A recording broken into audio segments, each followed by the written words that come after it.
ఆర్థిక పత్రం పైన మా సభ్యులు హరీష్ రావు గారు మాట్లాడుతున్న సందర్భంలో వారు స్పష్టంగా మేం అవసరమైతే 30 కోట్ల రూపాయల నష్టానికైనా సిద్ధపడ్డం తప్ప 30,000 కోట్లు రైతాంగానికి మీటర్లు పెట్టడానికి మా ముఖ్యమంత్రి గారు అన్నట్టు కేసీఆర్ గారు ఒప్పుకోలేదు అని చెప్పి వారు చెప్తా ఉన్నారు వాళ్ళ ఫ్లోలో. మధ్యలో ముఖ్యమంత్రి గారు లేచి హరీష్ రావు గారు మాట్లాడేది పూర్తి అబద్ధం, మీరు ఏందో పెద్ద పోజులు కొడుతున్నారు, అంటే మేము త్యాగం చేసి మాట్లాడుతున్నారు. కానీ ఇగో మీరు కేసీఆర్ గారు మోడీ గారు ఇద్దరు కూర్చొని సంతకాలు పెట్టుకున్నారు, దావతులు చేసుకొని నాకు దొరికింది చూడు అని చెప్పి కొలంబస్ లాగా వాస్కోడిగాంలా కూడా పట్టుకొని వచ్చిండు పత్రిక ఒక పేపర్. అధ్యక్ష, ఒక ముఖ్యమంత్రి గారు మాట్లాడేటప్పుడు సభలో అది తర్వాతనైనా చర్చ కొనసాగుతుంది, మీరు అసెంబ్లీలో అవకాశం ఇవ్వకుండా మీకు బలం ఎక్కువ ఉంది కాబట్టి బయటనైనా చర్చ కొనసాగుతుంది అన్న ఆలోచన ఉండాలి. ఏం చదివింది అధ్యక్ష ముఖ్యమంత్రి గారు?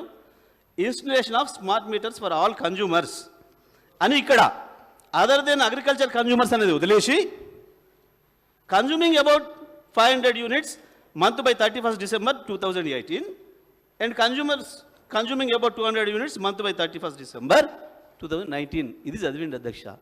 ఇది పద్ధతి అయితే అధ్యక్ష? ప్రజలు పక్కదోరు పట్టించడం కాకపోతే, సభను పక్కదోరు పట్టించడం కాకపోతే ఏమైంది అధ్యక్ష?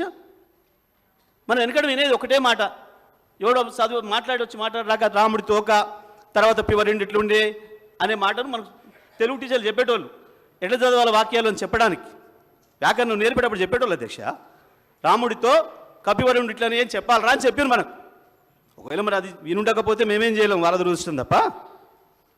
అందుకే దీని ద్వారా సభ రికార్డు సరి చేయాలని చెప్పి మేము కోరుతా ఉన్నాం అధ్యక్ష. ఆ రోజు మా హరీష్ రావు గారు అదే చెప్పాలని అనుకుంటే, సరే సమయాన్ని బట్టి మీరు ఇవ్వలేకపోయారు, అవతల మండలి ఉంది అని చెప్పి.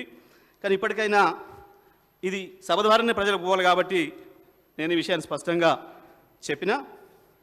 దయచేసి మళ్ళీ పునరావృతం కాకుండా చూసుకుంటే మంచిది. పెద్దలు ఎవరైనా అది వాళ్ళకి సంబంధించే ప్రజలు ఏం భావన బుద్ధిని ఆలోచించుకోమని చెప్పి విజ్ఞప్తి చేస్తా ఉన్నా అధ్యక్ష. అయితే దీంట్లో హరీష్ రావు గారు ప్రస్తావించింది జనరల్గానే చెప్పిండు తప్ప వారి ఏ స్కీమ్ల గురించి ఇంకో గురించి చెప్పలే. వారు చెప్పింది ఉదయ్ స్కీమ్ గురించి. ఉదయ్ స్కీమ్ అప్పటికే భారతదేశంలో 27 రాష్ట్రాలు చేరినాయి. ఆ ఉదయ్ స్కీమ్ అనేది తీసుకొచ్చింది కేవలం డిస్కంల యొక్క ఆర్థిక పరిస్థితిని సరిదిద్దడానికి, పరిపుష్టి చేయడానికి. ప్రత్యేకించి ఉత్తరప్రదేశ్, బీహార్ లాంటి రాష్ట్రాలలో డిస్కంలు మొత్తమే క్లోజ్ అయిపోతున్నాయి, ఇక కరెంట్ ఇచ్చే పరిస్థితి లేకుండా పోతున్నాయి. అక్కడ ఉండే కొంత ఆ ఇబ్బందుల వల్ల బిల్లులు వసూలు చేయలేకపోవడం, మీటర్లు పెట్టలేకపోవడం, పెట్టిన వాటికి వసూలు చేయలేకపోవడం వల్ల దెబ్బతింటున్నాయి. అటువంటి వాటిని కాపాడాలి అని చెప్పి పథకం తెచ్చిన మిగతా రాష్ట్రాలలో కూడా దీన్ని అవైల్ చేసుకోండి, ఇది కేవలం క్రమశిక్షణకు సంబంధించింది తప్ప ఇంకొకటి కాదు అనే మాట చెప్తూ, స్మార్ట్ మీటర్లు అనే విషయం ఎక్కడనైతే వెళ్ళి బిల్లులు తీసుకుంటున్న సందర్భంలో ఎక్కువగా దాడులు జరుగుతున్నాయో వాళ్ళ మీద, అధికారుల మీద, రీడింగ్ చోట అది అవసరం లేకుండా మన డిస్కమ్ హెడ్ ఆఫీస్లోనే అక్కడ ఉన్న మీటర్ది కూడా ఇక్కడ నమోదవుతుంది, అవకాశం దొరుకుతుంది మనకు. ఇది ప్రధానంగా. రెండవది ప్రిఫరెన్స్ తగ్గుతుంది. ప్రీపెయిడ్ మీటర్లు పెట్టడం ద్వారా ఎంత అవసరం ఉన్న వాళ్ళు అంతే కొనుక్కుంటారు, ముందే డబ్బులు చెల్లిస్తారు కాబట్టి ఇబ్బంది లేకుండా పోతుంది. డిస్కమ్లకు ఇది ఉపయోగం అవుతుంది అని చెప్పి ఆ రోజు అది తీసుకొచ్చింది కేంద్రం. అన్ని రాష్ట్రాలు చేరినాయి, మాకంటే ముందే కాంగ్రెస్ పాలిత రాష్ట్రాలు కూడా చేరినాయి. ఆనాడు రాజస్థాన్, సిమ్లా రాష్ట్రాలు కూడా చేరినాయి. చివరి మనం కూడా చేరినాం. ఆ విషయాన్ని మేము ఆనాడు చెప్పినాం. చెప్పడమే కాదు, 9,000 కోట్ల రూపాయలు డిస్కమ్లో మేము తీసుకున్నాం. అప్పుడు మనం భారం తీసుకున్నాం రాష్ట్ర ప్రభుత్వానికి. దానికి కొన్ని వాళ్ళు ఏదో ఇచ్చిండ్రు, అవి అవైల్ చేసుకున్నారు కేంద్ర ప్రభుత్వం ద్వారా అన్ని రాష్ట్రాలు కూడా. ఇది దాంట్లో ఆ సందర్భంగా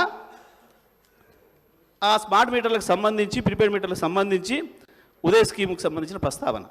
కానీ హరీష్ రావు గారు మేము 30,000 కోట్లు వదులుకున్నాం, FRBM 0.5% ఏదైతే ఉండిన అవకాశం దాన్ని తీసుకోలేదు, మేము మీటర్లు పెట్టడానికి కేసీఆర్ గారు ఒప్పుకోలేదు, నా తల దయ్యపడినా సరే రైతు మీటర్ పెట్టని అనుడు అని చెప్పి వారు చెప్తున్న సందర్భంలో వారు లేచి ఈ విషయాన్ని ప్రస్తావిస్తూ ఆ వాక్యాన్ని వదిలేసి చదవడం అనేదే దురదృష్టకరం. రాష్ట్ర రైతాంగానికి అందరికీ కూడా ఈ విషయం తెలియాలి. మళ్ళొకసారి రాష్ట్రంలో ఉండే విద్యుత్ వినియోగదారులు అందరూ కూడా తెలవాలని చెప్పే నేను ఈ సభ ద్వారా విషయాన్ని ముందుగా మీ దృష్టికి తీసుకొచ్చిన అధ్యక్ష.